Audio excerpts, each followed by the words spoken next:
Euclidean rings का ये 4th video है। आप सभी का स्वागत। और इसमें थ्योरम के क्रम को आइए आगे बढ़ाएं। Theorem number 2, prove that every pair of non zero elements of an Euclidean ring has a GCD. एक बात हुई ना।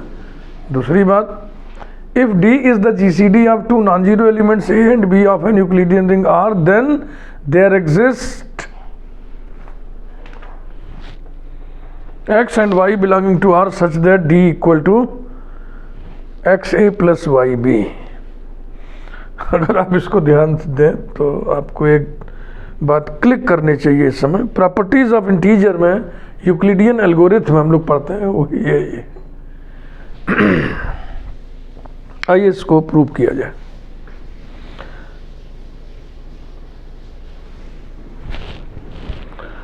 हर यूक्लिडियन रिंग इंटीग्रल डोमेन होता है। हर Euclidean ring principal ideal ring होता है। प्रिंसिपल आइडियल रिंग बोले तो वह रिंग जिसका हर आइडियल प्रिंसिपल आइडियल, और प्रिंसिपल आइडियल बोले तो ideal generated by single element of the ring. तो ये सब कनेक्शन दिमाग में आपको रखना है।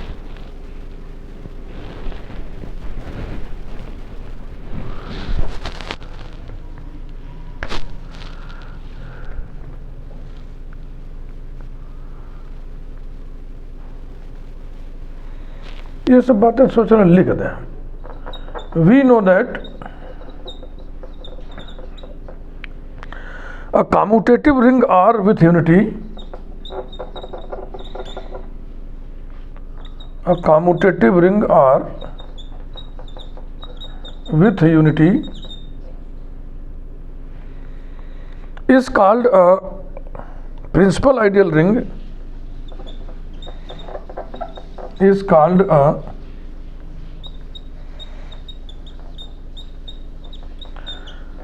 principal ideal ring if every ideal of R,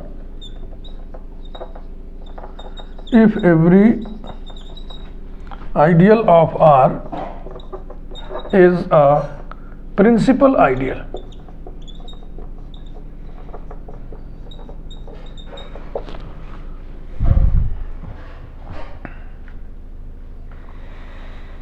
Also we know that every Euclidean ring is a principal ideal ring।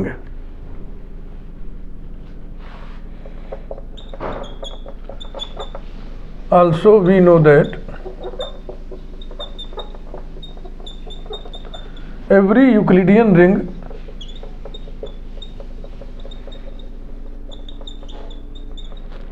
is a principal ideal ring।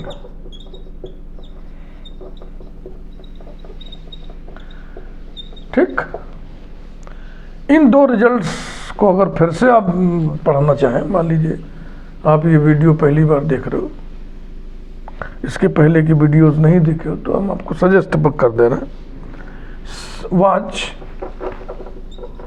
Video number 8 of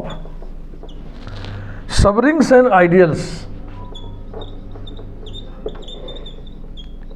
subrings and ideals.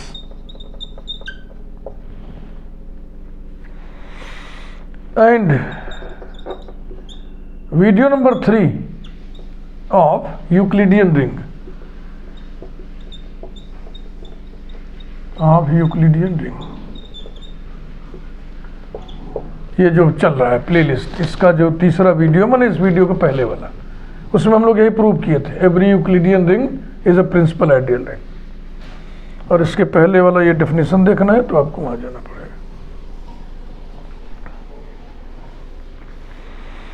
अब आइए statement की तरफ। Every pair of non zero elements, तो any pair of non zero elements अपनी बात हम शुरू करें। Let a and b b any pair of non zero elements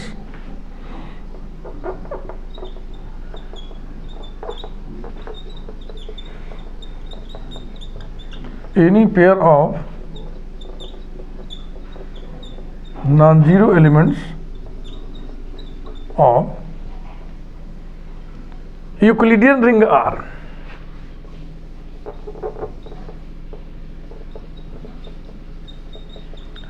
of Euclidean ring R. Let us consider the set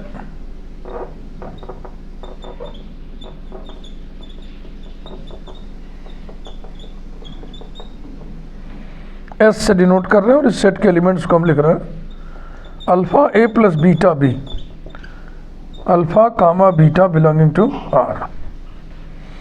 ये set subset होगा R का। A और बी भी आर के हैं, अल्फा बीटा भी आर के हैं, सब आर के एलिमेंट हैं। किसी भी थ्योरम के प्रूफ में जब इस तरीके की बात लिखी जाती है, उपयोग में लाई जाती है कि लेट अस कंसीडर द फलाने सेट, तो ये ध्यान में रखना पड़ेगा, क्योंकि एक टूल का हम निर्माण करते हैं, इसकी मदद से प्रूव करते हैं, तो ये अचानक आपके दिमाग में आएगा नहीं। यही सब झंझट होता है इस लॉजिकल मैथमेटिक्स में, इसीलिए थोड़ा सा लड़कों को परेशानी होती है। ध्यान में तब रहेगा जब इसको आप बराबर पढ़ते रहिएगा। अब हमको ये बताना है कि ये एक आइडियल है।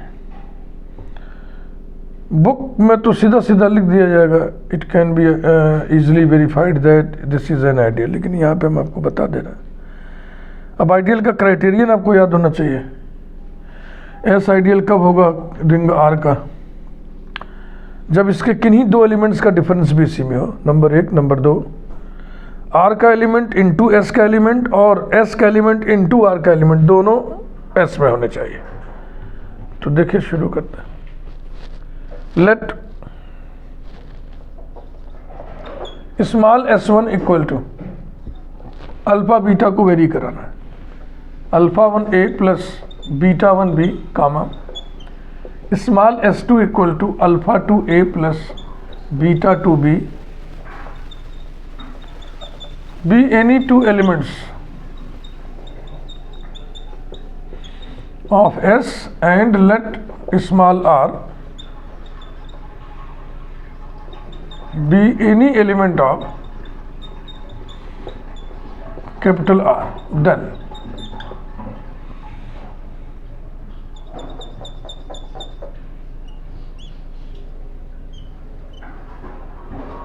Small s1 minus small s2, this minus this, alpha 1 minus alpha 2 into a plus beta 1 minus beta 2 into b। ये जो एलिमेंट है इसी टाइप का है ना, रिंग का element into a plus ring का दूसरा एलिमेंट इंटू बी, इस नाते ये किसका एलिमेंट हो जाएगा? एस का। नेक्स्ट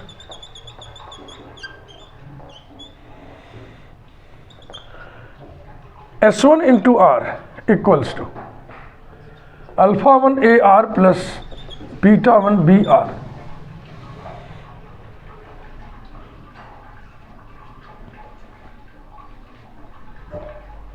यूक्लिडियन रिंग है इसलिए वो कम्यूटेटिव रिंग होगा। Euclidean ring principal ideal ring होता है, principal ideal ring commutative ring होता है। कम्यूटेटिविटी यहाँ पे लगा दो भाई, equals to alpha 1 R into a plus beta 1 R into b, ये भी एलिमेंट ऐसे ही है, belongs to S. And R S1 equals to R alpha 1 a, ये तो सीधा सीधा एसोसिएटिव रूल लगा दे, plus R beta 1 b belongs to S. 10 S is an ideal of R।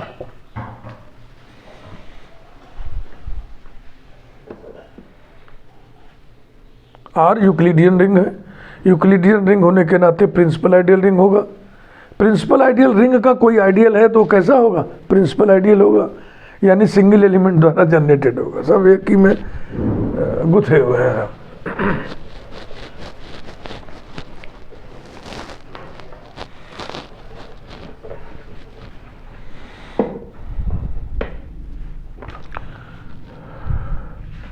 इसी को आगे बढ़ा लेते हैं। implies that S is a principal ideal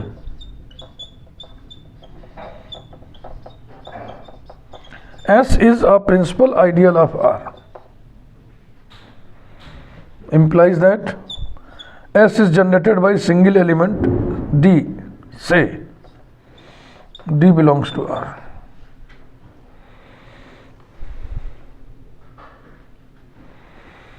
S के एलिमेंट्स ऐसे हैं, S के एलिमेंट्स कैसे हैं? Alpha a plus beta b such that alpha comma beta belonging to R, और एस डी के द्वारा जनरेटेड है। इसका मतलब डी भी इसी रूप में लिखा जा पाएगा। तो अब इसके आगे लिखिए, implies that there exists x y belonging to R such that d equal to x a plus y b. Result number 1। Next work बचा, to prove that D is the greatest common divisor of A and B। इतना और हम prove करते हैं, बस statement की सारी बातें एस्टेब्लिश हो जाएंगी।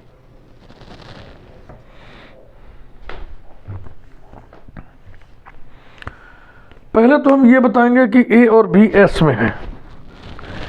A और B S में क्यों है? क्योंकि A को हम alpha a plus beta B के रूप में लिख सकते हैं, B को भी हम लिख सकते हैं।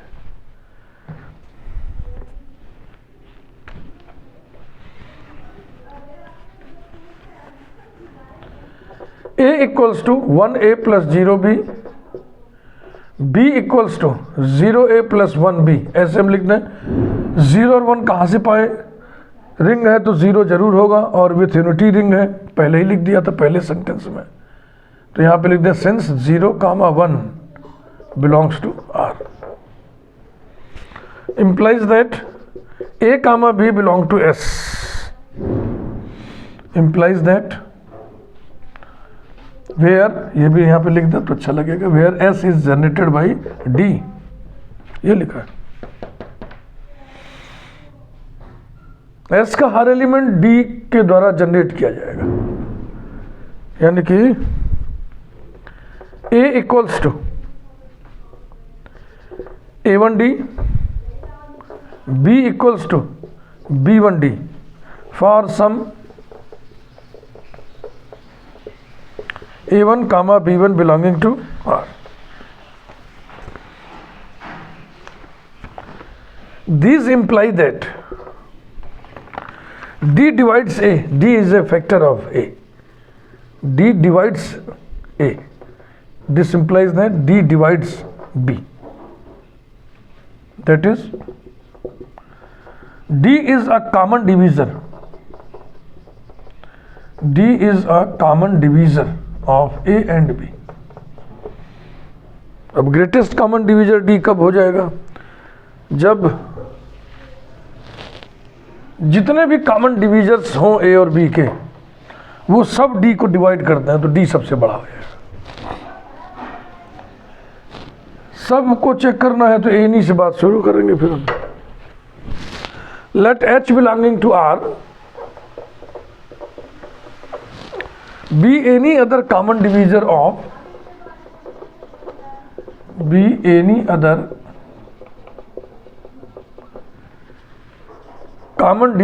of A and B, then H divides A, H divides B, and these imply that H divides XA, H divides YB, and these imply that H divides XA plus YB, implies that H divides D from 1. Hence D is the common divisor of, हो गई सारी बात, hence D is the greatest common divisor of A and B। ये था पूरा proof इस theorem का। इस थ्योरम पे बेस्ड, इस थ्योरम के रिजल्ट पर बेस्ड दो छोटे छोटे थ्योरम देखिए, उसके बाद फिर टाइम बैलेंस देख के आगे बढ़ेंगे।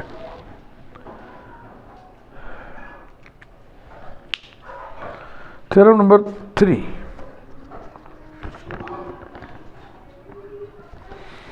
ऐसा करते हैं, दो छोटे छोटे कॉरोलरीज हैं इसी पर बेस्ड।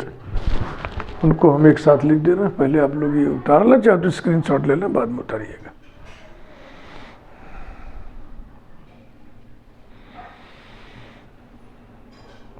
लिखने का काम ढंग से करिएगा, क्योंकि मैं लिखता इस तरह से हूँ कि उस लिखे को कोई और पढ़े तो उसके समझ में बात आए।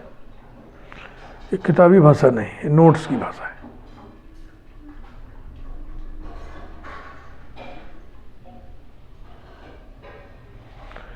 कभी कभी छोटे मोटे एरर हो जाते हैं लिखने में, वो एरर ऐसे होते हैं जो आपके पकड़ में आ जाएंगे, उसको आप सुधार लीजिए, क्योंकि दिमाग थोड़ा आगे आगे भागता है ना। लिखे आ रहा है, 4 स्टेप आगे दिमाग भागता है, तो इसी भाग में कहीं कहीं एरर हो जाती है।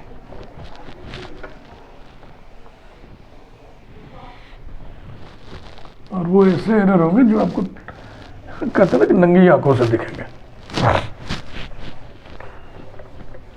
हल्के।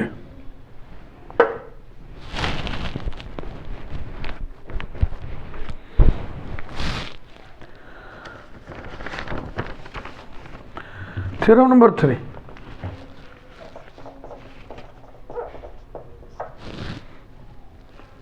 let R be an Euclidean ring. Let R be an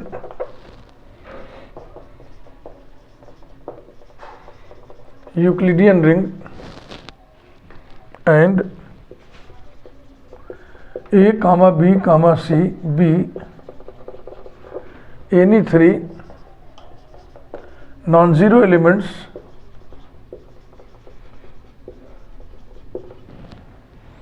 of R such that A divides BC and A and B are relatively primes, and A comma B are relatively primes.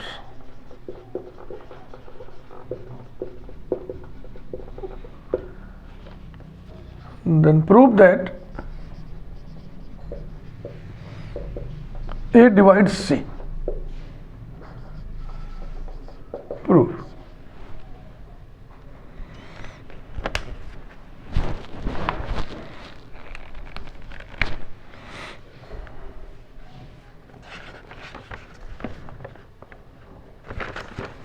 Theorem number 4.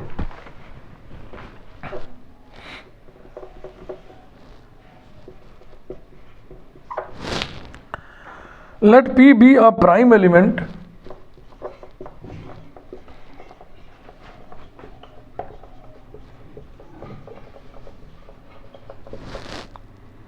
of an Euclidean ring R,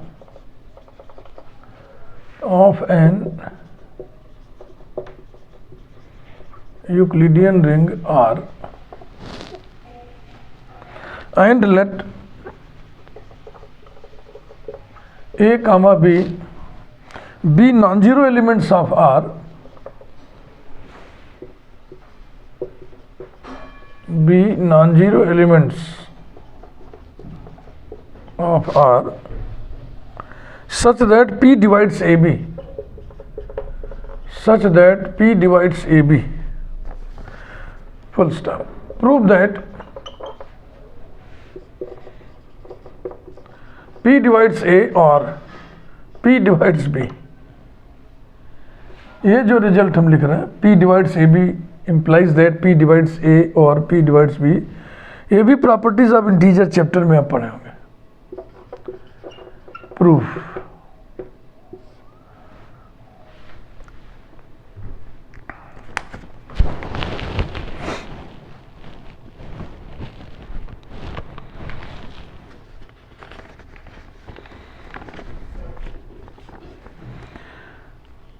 A and B are relatively primes का मतलब हुआ दोनों का GCD 1 होगा। तो 3 के proof की शुरुआत यहीं से कर रहा है। A comma B are relatively primes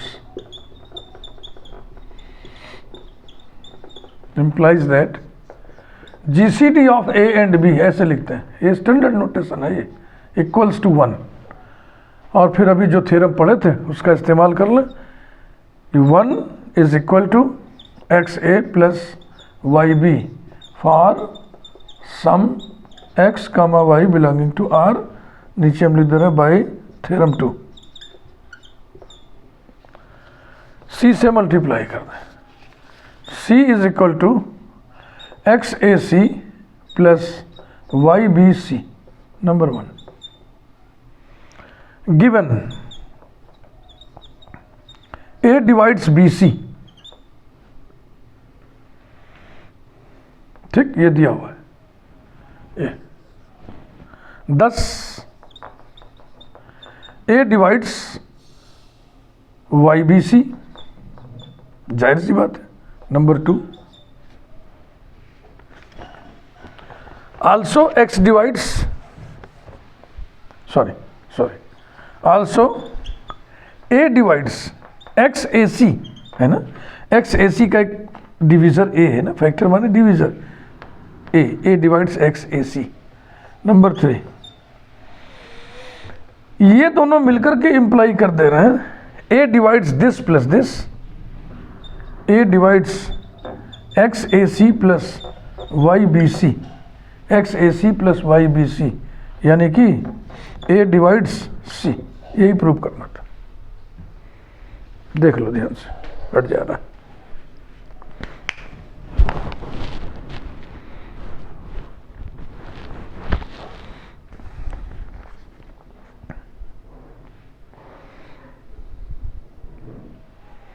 अब इस थ्योरम 3 के रिजल्ट का इस्तेमाल करेंगे हम थ्योरम 4 को प्रूव करने में।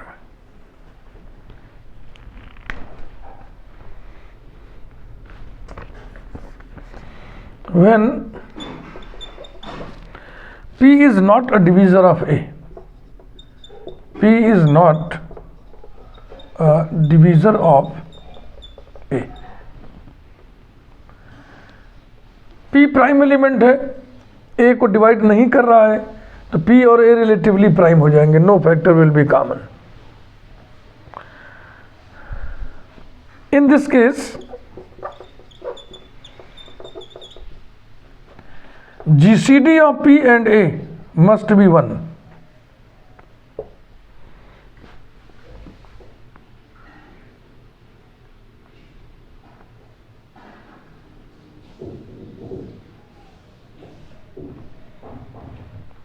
Yes.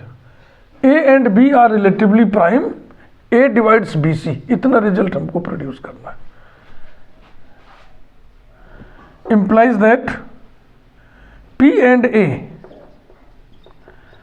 are relatively prime, ठीक, ये दिया हुआ है। Given that P divides AB, 10 bye theorem 3। ध्यान से देख लें, खूब गौर से देख लें।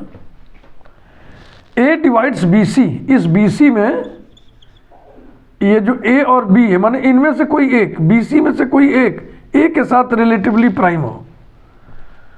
P डिवाइड्स AB, P और A रिलेटिवली प्राइम है, तो रिजल्ट क्या कहेगा? P divides B, P divides B, यही है ये। अगर A डिवाइड्स BC हो और A और B रिलेटिवली प्राइम हो तो A डिवाइड C, इसका इस्तेमाल किया। दूसरा केस ऐसे 2 लाइन में लिख दीजिए। When P is not a divisor of B, is not a divisor of B, in this case P and B are relatively primes.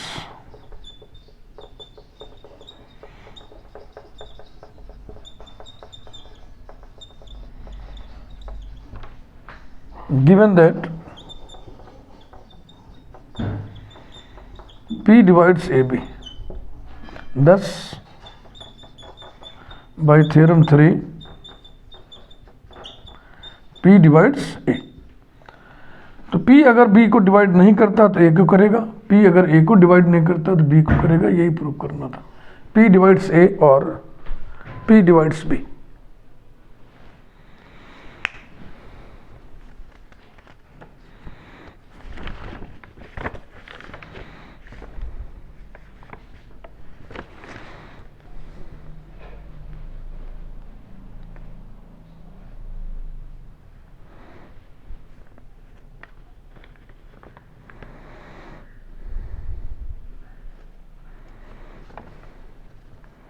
एक थ्योरम और कर देते हैं, थोड़ा वीडियो साइज बड़ी हो जाएगी मगर 40-40 मिनट हो जाएगा, क्या करें, रहने दें। चलो यही रखते हैं, अब इस थ्योरम को हम अगले वीडियो में देखेंगे, ठीक है ना। Thank you. वीडियो लाइक कर दें, चैनल सब्सक्राइब अगर नहीं किए हो अभी तक तो ज़रूर कर दें। यदि इस चैनल से सरोकार रखना है, मतलब रखना है, तो आपको इसको सब्सक्राइब कर ही देना चाहिए। Thank you.